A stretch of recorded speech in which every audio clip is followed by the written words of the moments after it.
It's not a dog. It's not a dog.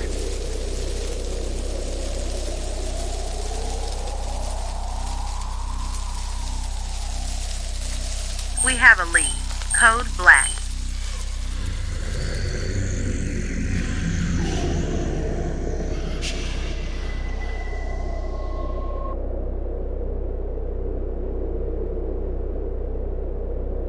Oh my God. We finally did it.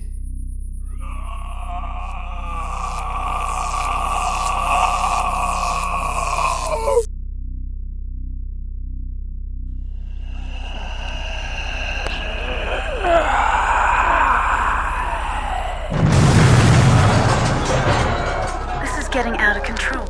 They're already here.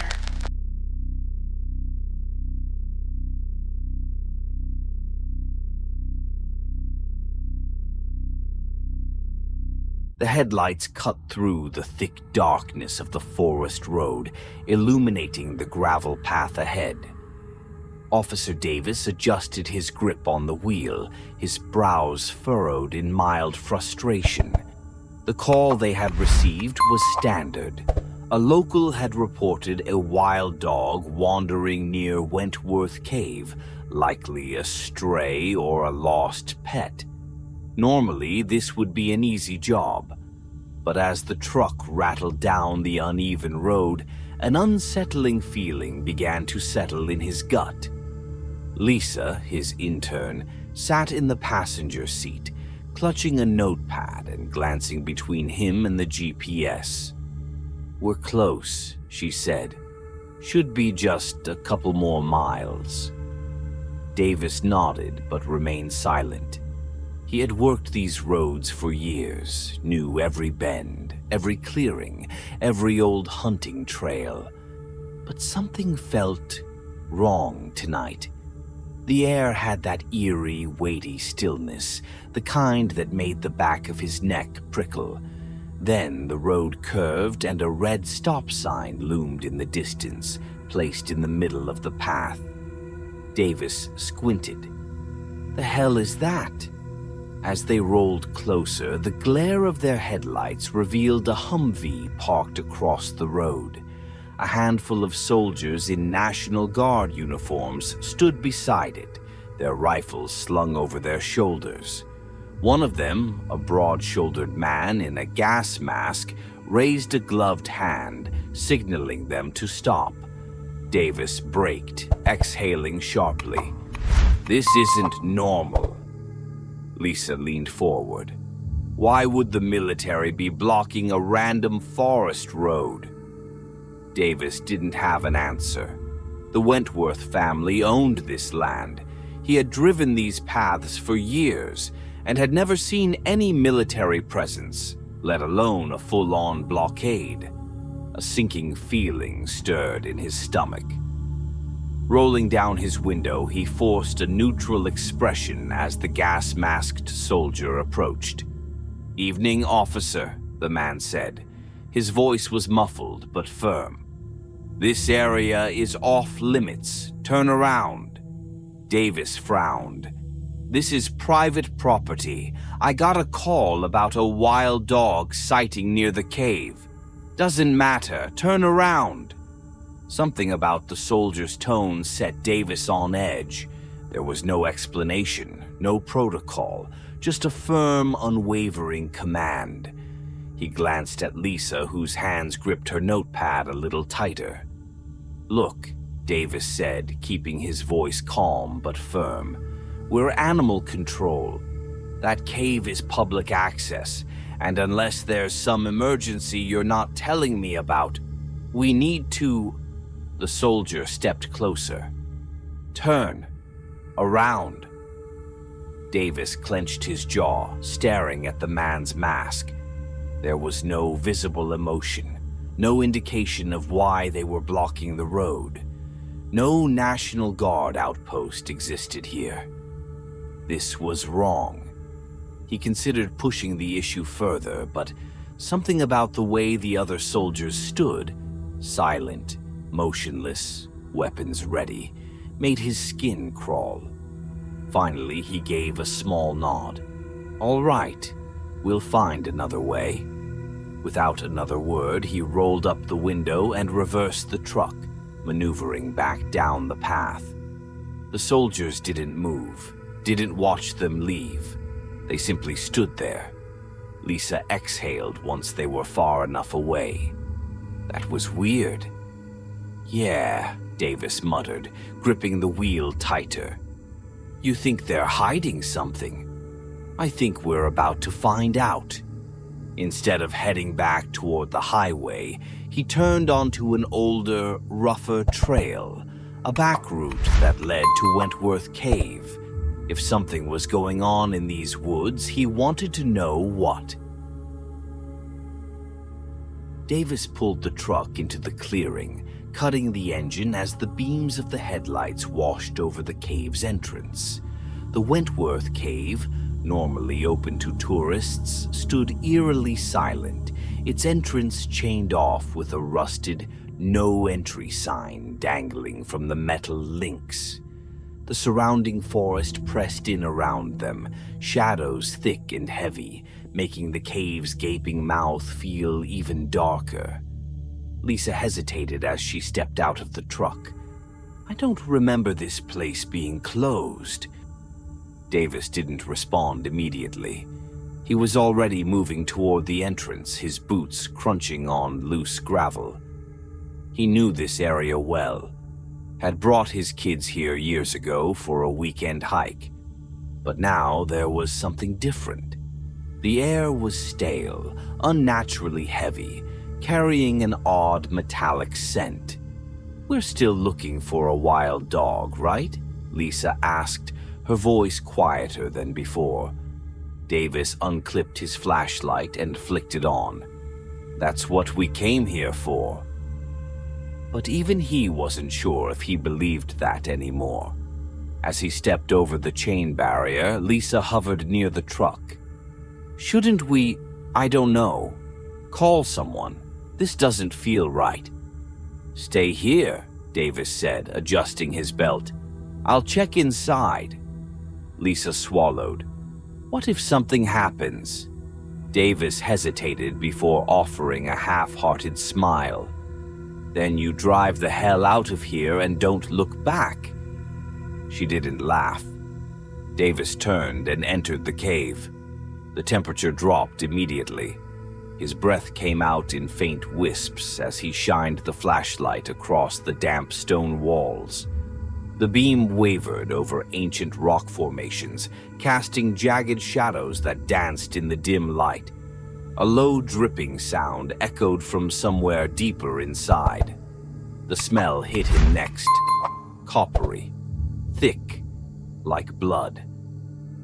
Frowning, he moved forward cautiously, the beam of his flashlight sweeping across the uneven ground. His pulse quickened when he noticed deep claw marks carved into the stone, too large for a dog. He stopped, heart pounding. A low guttural growl rumbled from the darkness ahead. Davis tightened his grip on the flashlight. He'd dealt with aggressive animals before, but this was different. The sound wasn't just low, it was resonant, unnatural. Something large was breathing in the shadows. Then something moved. His flashlight flickered over it, a shape hunched and massive, shifting slightly as if reacting to his presence. His brain screamed at him to turn around, to leave, but before he could take a step back, it lunged, a blur of motion, claws scraping against stone. Davis barely had time to react before the creature let out a horrific screech, rattling his bones. He turned and ran. Outside, Lisa had knelt near the entrance, her eyes fixed on something unusual. Dark stains on the ground. Blood. Fresh. She reached out hesitantly to touch it when... a scream. Davis! Lisa jerked her head up just as he burst from the cave, face pale with terror. Run! Lisa didn't hesitate. Behind them, a shadow detached from the cave's entrance.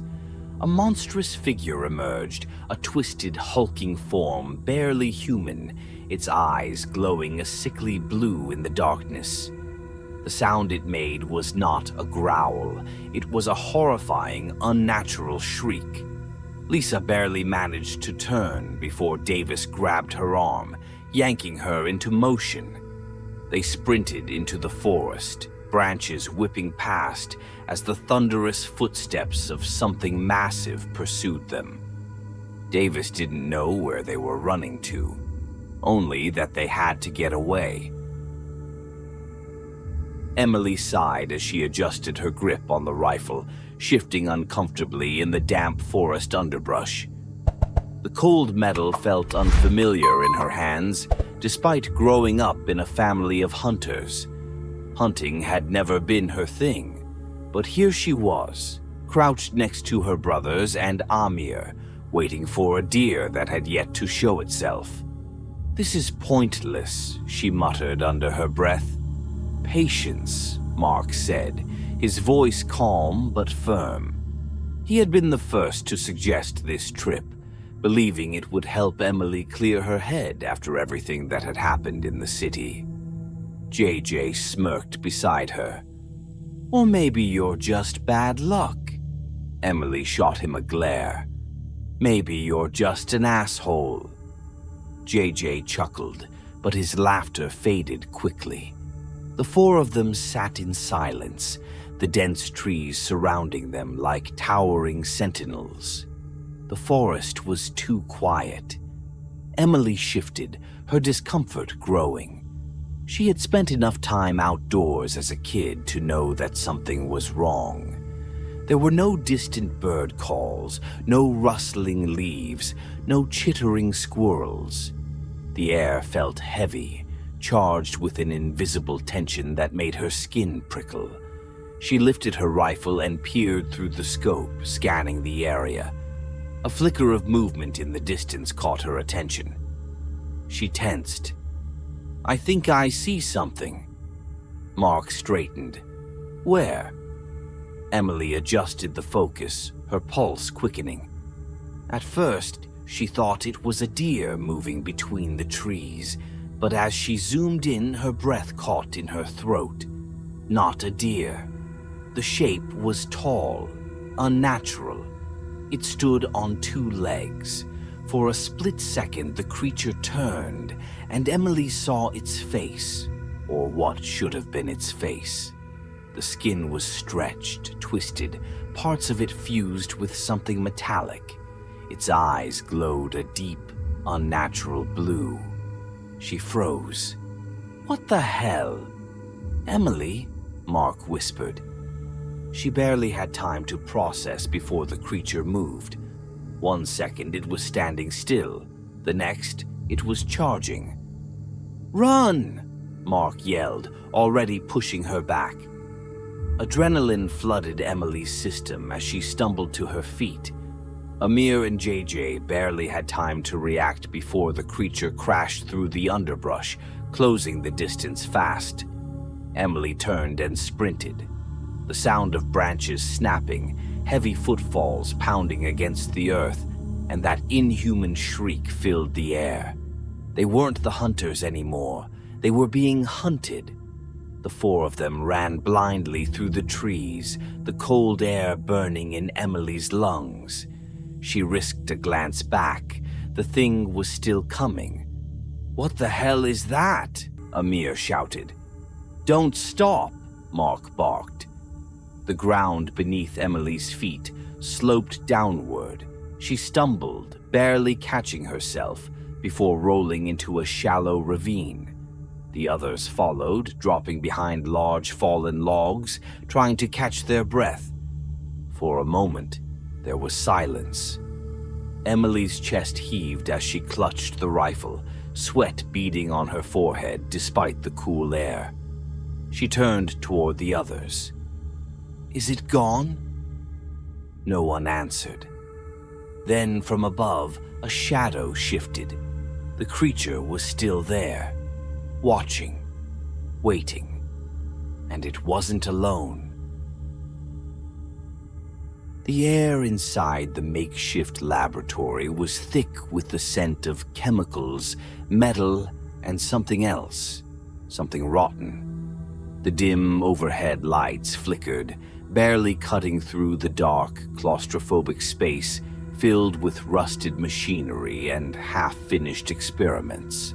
The hum of monitors and the occasional beeping of medical equipment were the only sounds, apart from the ragged breathing of the man strapped to the operating table.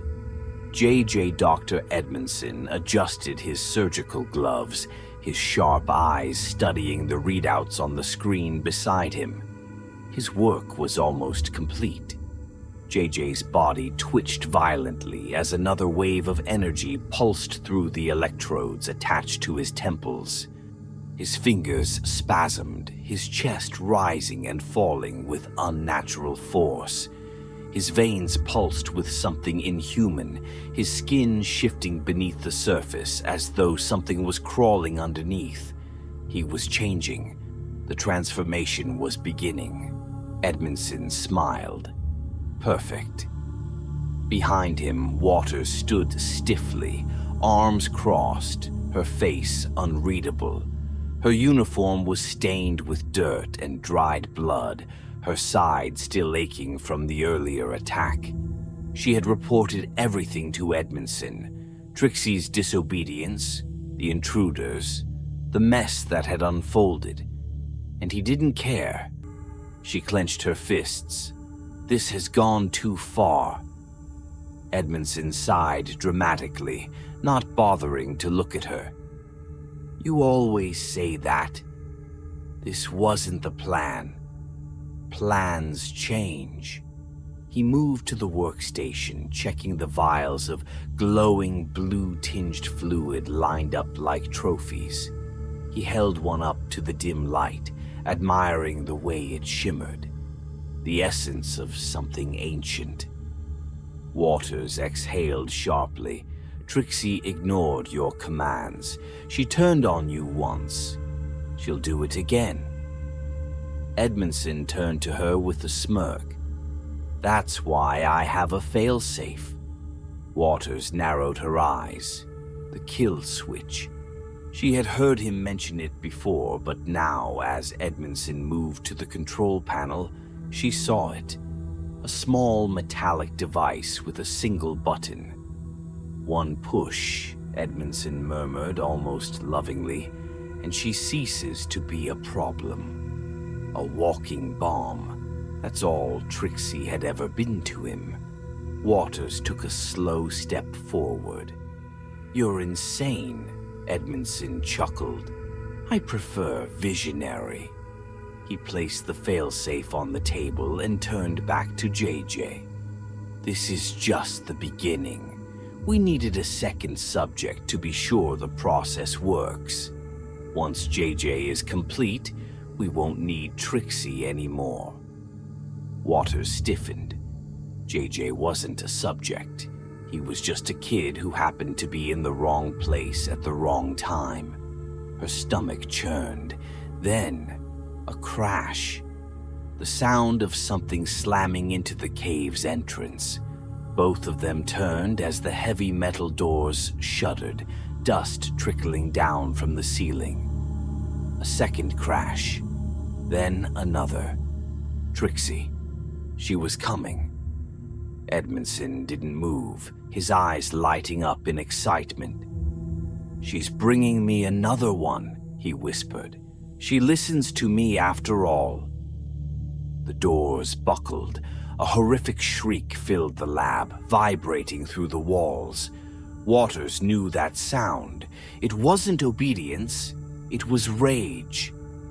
Edmondson stepped forward, reaching for the control panel. Let's give her a little nudge, shall we? He grinned, lifting his finger over the button. Gunfire erupted. Edmondson jerked backward, gasping. Blood bloomed across his chest. He looked down, blinking in disbelief, before his eyes snapped up to Waters. She was holding her gun, her hands steady, her face unreadable. That's for JJ. she said flatly. Edmondson staggered, his back slamming against the control panel. His fingers spasmed. The kill switch activated. For a moment, silence. Then, Trixie exploded into the lab. The metal doors tore from their hinges, crashing to the floor. She wasn't a beast anymore. She was something worse. The experiment had warped her even further. Her flesh twisted with unnatural energy, tendrils of biomechanical growth pulsating over her body. Her eyes glowed like twin blue infernos, her claws dripping with fresh blood. And she was furious. Edmondson slumped against the wall, blood pooling beneath him. He laughed. Trixie turned to him. Waters took a slow step back. "No, no," Edmondson wheezed, grinning through the pain. "You belong to me."